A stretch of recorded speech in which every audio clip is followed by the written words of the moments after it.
Well, guys, and welcome to the first edition of the Uncanny Politics podcast. Now, I did hint at this on my normal channel, Uncanny Gaming, and this is going to be featuring my dad and Republican committee man, Steve Smith Sr. How you doing, everybody?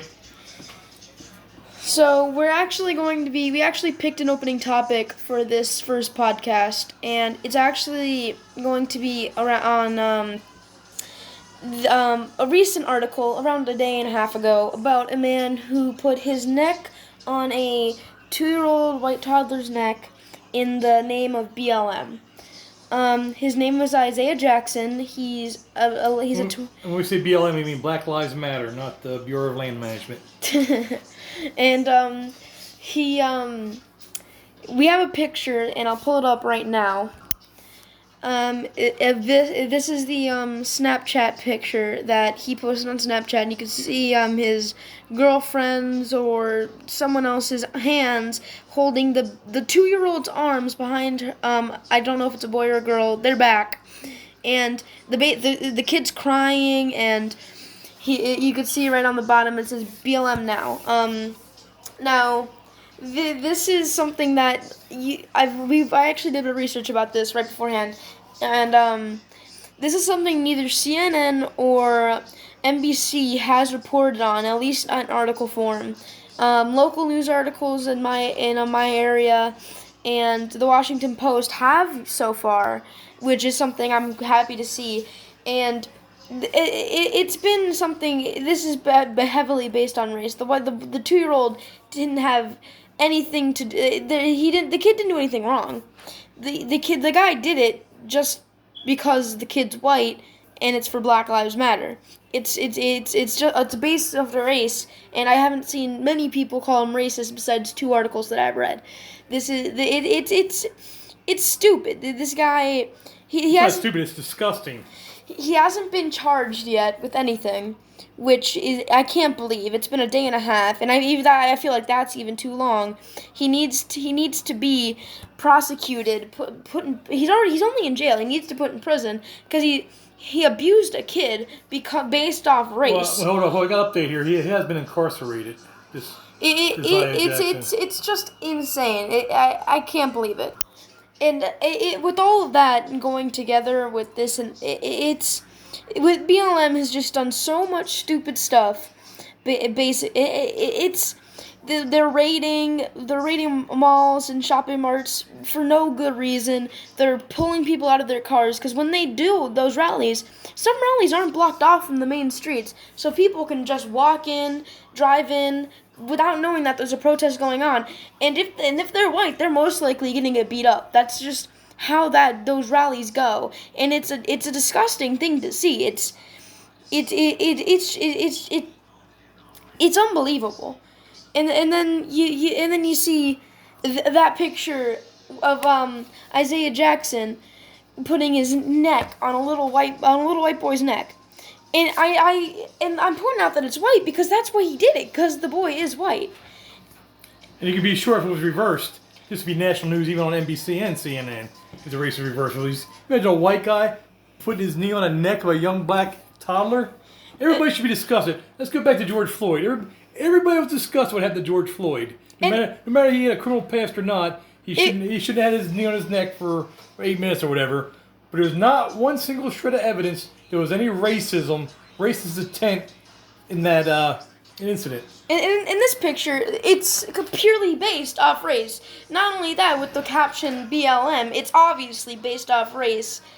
And I can't understand what goes through someone's head, especially so it's apparently an adopted kid just based off my assumption, and the woman on the left of the image has her hands holding down the kid. So she was in this too. She should be prosecuted as well because she was helping the guy.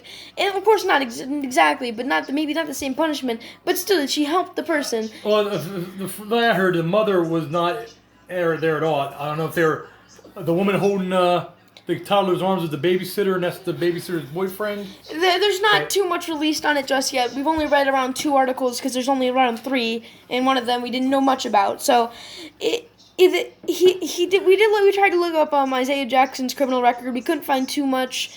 He is from Ohio.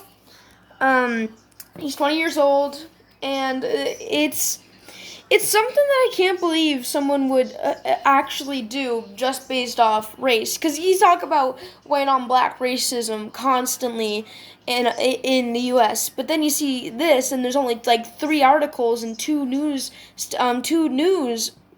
stations reporting on it. How am I not supposed to?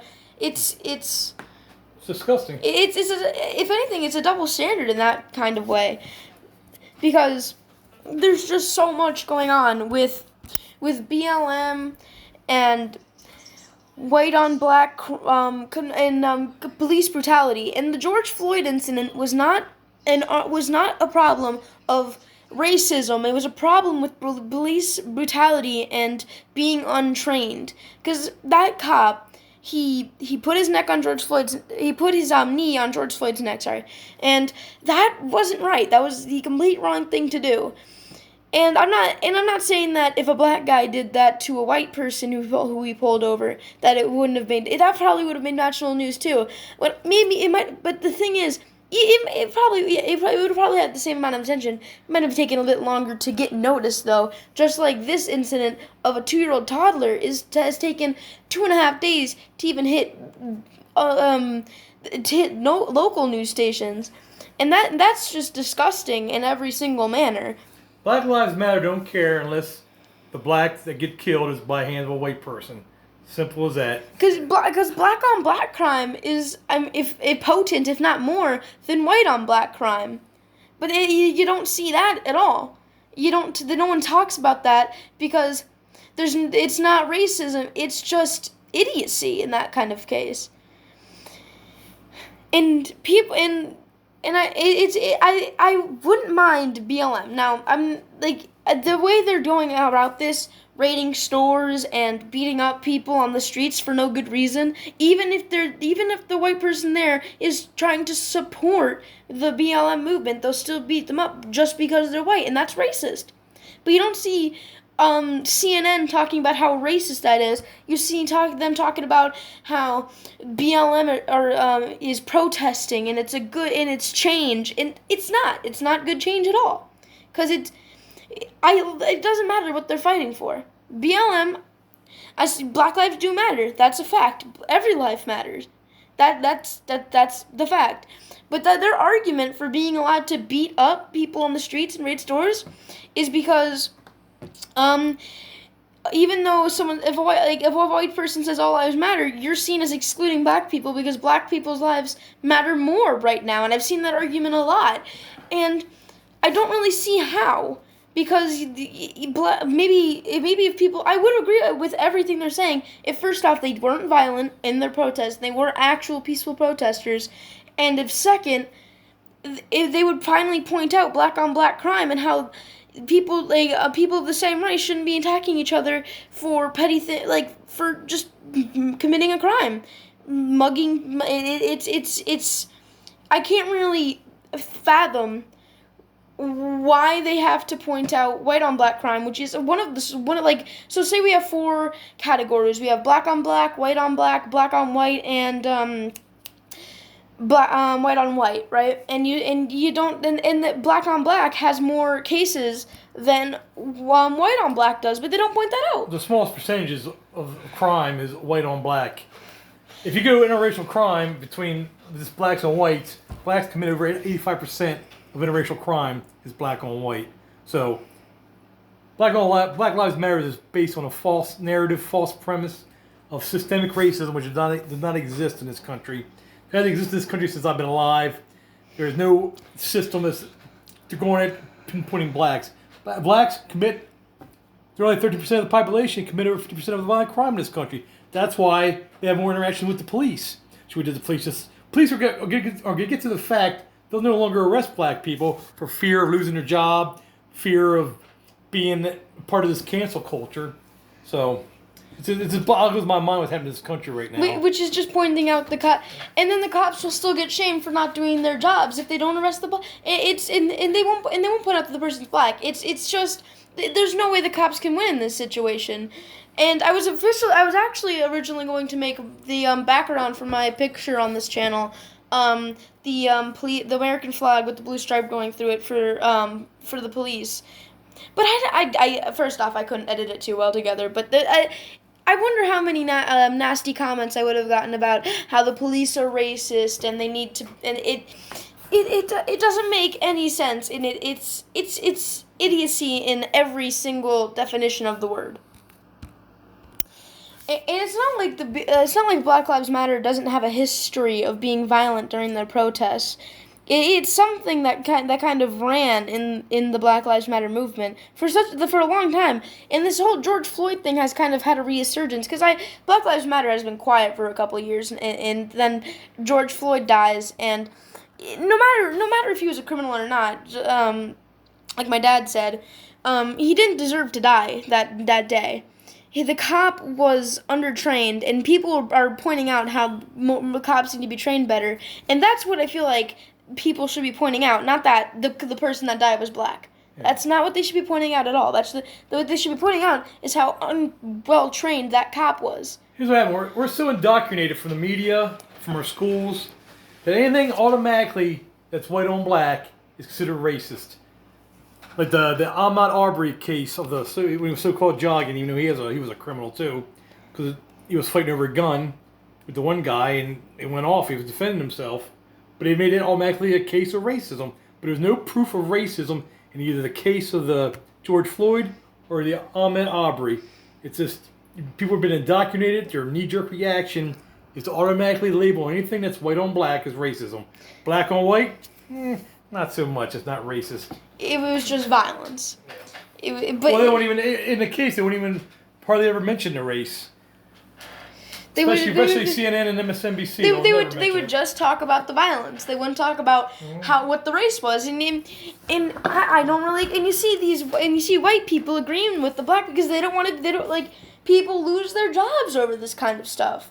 People who disagree with BLM and saying that the BLM people, people who support Black Lives Matter are the actual racists. They'll lose their job over that if they post it on social media. Well, people get accused of being racist. They say all lives matter. There's a woman that got beat for saying all lives. White woman got beat for saying all lives matter.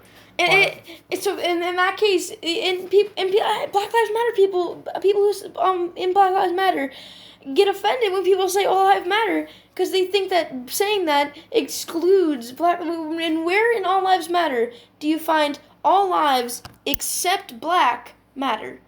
That's not what it says. That's not what it means. And you don't see all people who support All Lives Matter going out on the street and pulling black people out of their cars and punching them for no reason, like BLM does.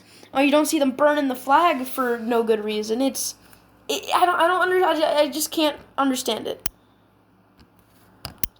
And, one more thing. When I was talking about the Isaiah Jackson, I did say that the woman might have adopted the kid because of all the facts weren't out, but recently a new article came out, and my dad was reading it right here, and actually the mother wasn't apparently present.